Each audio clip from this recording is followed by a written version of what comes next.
जहाँ तक रास्ता दिख रहा है वहीं तक चलिए, आगे का रास्ता वहाँ पहुँचने के बाद दिखने लगेगा। So today I am going to talk about हमारा देश का ग्रेट साइंटिस्ट, एक ग्रेट लीडर और एक सच्चा देशभक्त की, जो हमारा देश भारत का 11वां राष्ट्रपति 2002 से 2007 के, जिसने पद्मश्री और पद्म विभूषण जैसी अवार्ड से भी सम्मानित किया गया है, जिसे मिसाइल मैन के नाम से भी जाना जाता है, the one and only APJ Abdul Kalam ji की। चलिए जानते हैं कलाम की एक मिडिल क्लास फैमिली से भारत की राष्ट्रपति तक की सफ़र की कहानी। सो बिना किसी आपके टाइम खराब किए ये वीडियो शुरू करते हैं।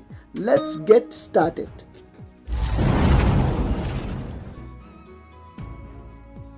कलाम का जन्म हुआ था 15 अक्टूबर 1931 को तमिलनाडु के रामेश्वरम जिला में एक मुस्लिम परिवार पर। बचपन से ही उसने दुख, पीड़ा और गरीबी का सामना करना पड़ा था, लेकिन कलाम ने कभी भी गरीबी को अपने ऊपर हावी होने नहीं दिया। कलाम का पिता का नाम जनाउल्लादीन माराकायर और माता का नाम असीमा जनाउल्लादीन। उसका पिता एक नाविक थे जो रामेश्वरम में तीर्थयात्री को इस नदी से उस नदी के पार पहुंचाते थे। 5 भाइयों में से सबसे छोटा कलाम ही थे, लेकिन पढ़ाई में सबसे आगे। उसका शिक्षा शुरू हुआ था रामेश्वरम के स्वार्थ हायर सेकेंडरी स्कूल से। पढ़ाई में इतना रुचि थे कि जब तक रात में दीपक का तेल खत्म नहीं हो जाते तब तक पढ़ते। इसीलिए कलाम का माता पिता भी उसे बहुत सपोर्ट करते। वो भी अपने माता पिता को सपोर्ट करने के लिए अपने एक दोस्त के साथ में घर घर जाकर मैगजीन्स एंड न्यूज़पेपर भी बेचा करते थे। कलाम ये सोचते थे कि न्यूज़पेपर बेचने से पैसा तो मिल रहा है, साथ ही साथ देश में हो रही हर एक ज्ञान को भी मैं सीख सकूंगा। वो हर शाम नदी के तट पर बैठकर आसमान की ओर उड़ता हुआ पंछी को देखता और सोचते, ये पंछी कैसे आसमान में उड़ पा रहा है, क्या इंसान भी उड़ सकता है। यही सोच लेकर वो आगे बढ़ते गए। 1950 में सेंट जोसेफ कॉलेज में एडमिशन किया। कॉलेज खत्म करने के बाद उसने मद्रास इंजीनियरिंग कॉलेज में एरोनॉटिक्स इंजीनियरिंग पढ़ना चाहते थे, लेकिन उस वक्त कॉलेज का फीस 1000 रुपीज़ था। एक मिडिल क्लास फैमिली के लिए ये रकम बहुत ज़्यादा था, लेकिन कलाम का सिस्टर असीम जोहरा ने अपने सोने का कंगन चेन बेचकर कलाम को एडमिशन करवा दिया। अपने भाई के ऊपर बहन का ऐसा विश्वास देखकर कलाम के दिल में आग लग गया और खुद से कहा, अब तो मुझे रुकना नहीं है। एरोनॉटिक्स इंजीनियरिंग खत्म करने के बाद MIT इंस्टीट्यूट ऑफ टेक्नोलॉजी ने कलाम को HAL Hindustan aeronautics limited Bangalore में एक ट्रेनी के रूप में भेज दिया। वहाँ कुछ समय बिताने के बाद कलाम के आगे 2 रास्ते आए जो उसके ज़िंदगी में वो आगे बढ़ सकते थे। एक था एयरफोर्स जो देहरादून में था और दूसरा मिनिस्ट्री ऑफ डिफेंस जो दिल्ली में था। 2000 किलोमीटर दूर अपने मंजिल को पाने के लिए कलाम निकल पड़ा। दिल्ली में मिनिस्ट्री ऑफ डिफेंस का इंटरव्यू देने के बाद वो सीधा देहरादून एयर डिफेंस इंटरव्यू के लिए चला गया। दोनों में से उसे एयर डिफेंस पसंद था, क्योंकि उसका बचपन से ही सपना था कि आसमान में उड़ने के लिए, लेकिन भगवान कुछ और चाहते थे। वो एयर डिफेंस इंटरव्यू में फेल हो गया। जिंदगी में पहली बार फेल हुआ था और वो निराश हुए देहरादून से सीधा ऋषिकेश चला गया।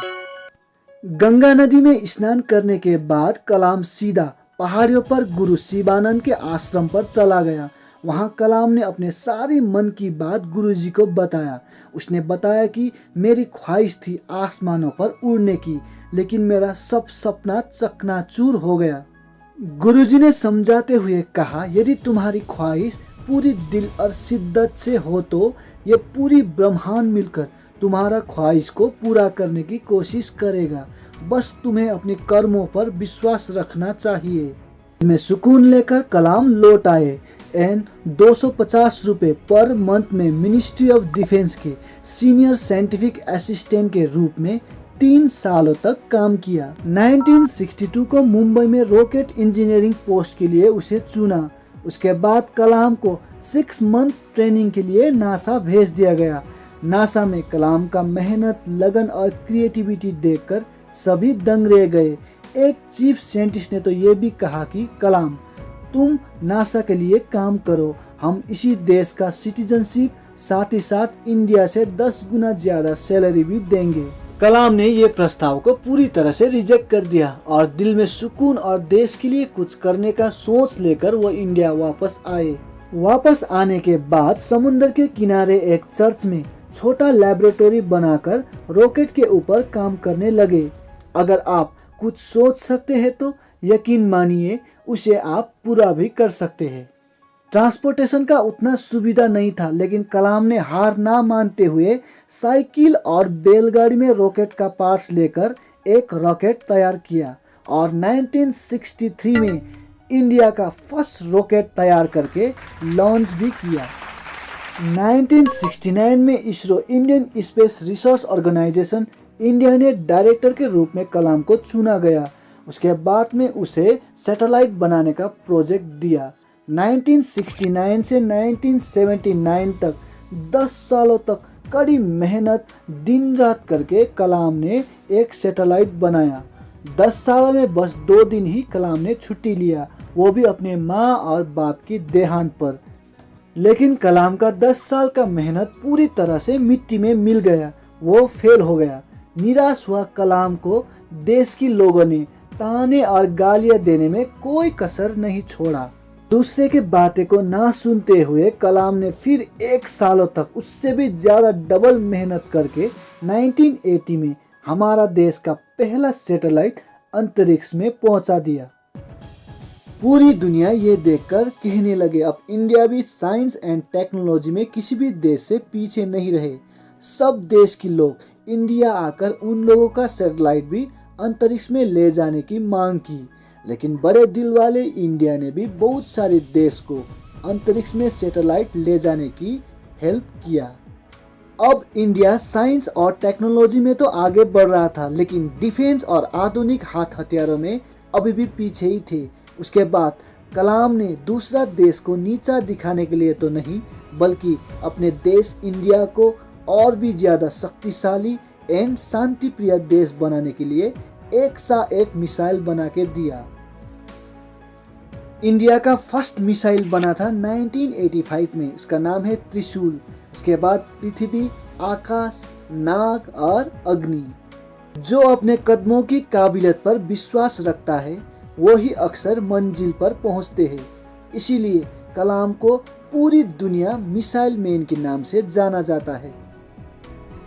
कलाम को और भी बहुत सारे राष्ट्रीय अवार्ड से सम्मानित किया गया है जो सपने में भी नहीं सोच सकता, लाइक पद्मा भूषण, पद्मा विभूषण, भारत रत्न, रामानुजन अवार्ड और भी बहुत सारे। लेकिन देश के पास इतना मिसाइल होने के बाद भी वो शक्ति नहीं थी जो 5 देश फ्रांस, यूके, यूएसए, रशिया और चाइना के पास थे। वो है परमाणु शक्ति, दुनिया का सबसे ताकतवर हथियार। बट ये भी कलाम ने अपने मेहनत, अपने लगन से पूरी दुनिया से छुपाकर 1998 में पोखरण 2 का परीक्षण पूरी सफलता के साथ किया एंड इंडिया को ब्रह्मास्त्र बना के दे दिया। 41 सालों तक देश की सेवा करके 1999 में 60 साल की उम्र में कलाम अपने काम से रिटायर हुआ। शरीर बूढ़ा हो रहा था, लेकिन देश के लिए कुछ करने की भूख और जोश कम नहीं हुआ। वो चाहते थे कि एक स्कूल खोल के आगे आने वाली पीढ़ी को कुछ सिखाना। उस वक्त देश की प्राइम मिनिस्टर अटल बिहारी वाजपेयी थे। उसने कलाम को प्रेसिडेंट का ऑफर भी दिया, लेकिन कलाम ने सख्त मना कर दिया। एक दिन कलाम प्राइम मिनिस्टर अटल बिहारी वाजपेयी से जाकर मिला और कहा, मैं कॉलेजेस में जाकर शिक्षा देना चाहता हूँ और आने वाली पीढ़ी को कुछ सिखाना चाहता हूँ। उसके बाद कलाम तमिलनाडु जाकर अन्नामलाई कॉलेज में अपना शिक्षा देना शुरू किया। फिर से 2002 में इंडिया के प्रेसिडेंट के लिए कलाम का नाम नियुक्त किया गया एंड कलाम 2002 में देश का 11वां राष्ट्रपति चुना गया। कलाम को 2003 एंड 2006 में 70 साल के उम्र में 2 बार youth icon of the year award से भी सम्मानित किया गया। कलाम एनिमल लवर साथ ही साथ बुक पढ़ने में भी बहुत इंटरेस्ट रखते थे। उसका फेवरेट बुक था कुरान और भगवत गीता। कलाम कहते हैं, सपना वो नहीं जो सोने के बाद दिखता है, सपना वो है जो सोने नहीं देते। 83 साल की उम्र में लोग एक कमरे में बैठकर बस खाते रहते, लेकिन हमारा कलाम देश का युवा को इंस्पायर करने के लिए IIT शिलोंग में स्पीच देने के लिए गए थे। लेकिन वहीं स्टेज में स्पीच देते देते सडनली हार्ट अटैक आने के वजह से हमारा देश का बहुमूल्य रत्न APJ अब्दुल कलाम जी को 27 जुलाई 2015 को वहीं स्टेज में ही उसका देहांत हो गया। आप अपनी भविष्य तो नहीं बदल सकते, पर अपनी आदतें तो बदल सकता है, और बदली हुई आदतें ही आपका भविष्य बदल देगी। ये बायोग्राफी के थ्रू आपने कुछ सीख पाया एंड और भी डिटेल्स में कलाम जी के बारे में जानना चाहते हैं तो डिस्क्रिप्शन में मैंने बुक का लिंक दिया हुआ है। बुक का नेम है विंग्स ऑफ फायर, जो गुलजार साहब ने लिखा है, आप जाकर ले सकते हैं। So thank you so much guys for watching my video. If मेरा मेहनत आपको अच्छा लग रहा है तो एंड आगे भी आप ऐसा इंटरेस्टिंग मोटिवेशनल वीडियो बायोग्राफीज देखना चाहते हैं तो मेरा चैनल बाय वर्सेस ज्ञान को सब्सक्राइब करना मत भूलिएगा एंड लाइक करके बेल आइकन को भी हिट कर दीजिए, ताकि आगे भी मैं ऐसा इंटरेस्टिंग बायोग्राफीज डालूं तो आपको लगातार नोटिफिकेशन आता रहे। तो मिलते हैं दोस्तों नेक्स्ट वीडियो में, तब तक के लिए मुस्कुराते रहिए। जय हिंद, जय भारत।